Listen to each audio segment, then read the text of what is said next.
My initial reaction upon seeing the artwork for Marius Titus from Ryse was a pretty phenomenal idea, incorporating traditional armor and then making it much more elaborate. Ryse's armor is based on armor from the Imperial Roman period from about AD 50 to about AD 100. It consists of the lorca segmentata of a Corbridge type or almost a Newstead armor found in Scotland. And then the helmet is an Imperial Gallic D helmet. We're making the armor predominantly out of steel. It's out of cold rolled steel, doing a nice polished finish and actually electrochemically etching a decorative border. And a lot of the pieces of armor have embossing and fluting and stuff going on it. And most of it is covered with a rolled edge of brass just to give it a decorative two-tone effect. This shield is a square shield. It's based on a later period scutum, probably from about 100 AD from Imperial Rome. It's also been reduced in scale. It's only 33 inches long as opposed to about a 48-inch long one that a traditional shield would have. So it makes it lighter, more maneuverable. It's kind of derived from more of an Art Deco kind of feel with the angular lines. Here's a rough view of the eagle that's going on the inside that overlays the aluminum shield that has textured leather over the top of it. All of these little grooves on here get polished out and then in turn plated with 24 karat gold. This is an Imperial Gallic type helmet made out of 16 gauge mild steel. It's all formed up, TIG welded together, heliarc welded.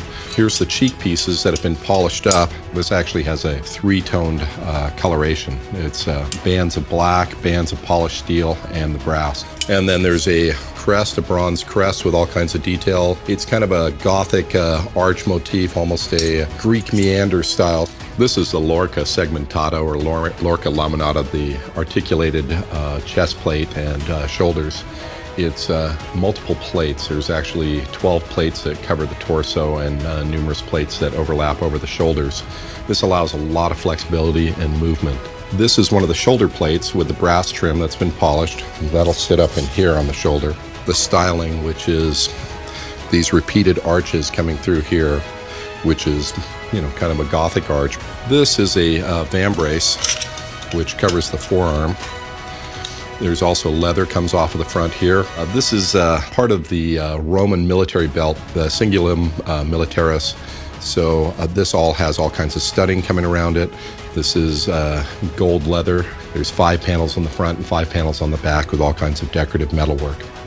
I'm making a gladius, a fairly long gladius. It's almost a spatha length. The spatha is a cavalry sword, so from horseback they could take the longer weapon and hit with it.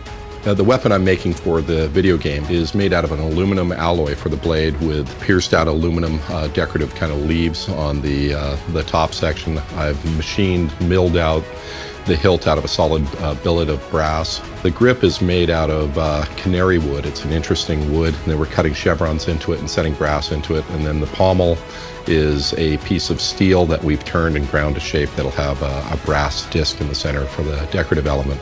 As you can see, it's a rough ground aluminum blade that flares to a wider point at the tip and then coming in for stabbing. This is how it looks in the rough form.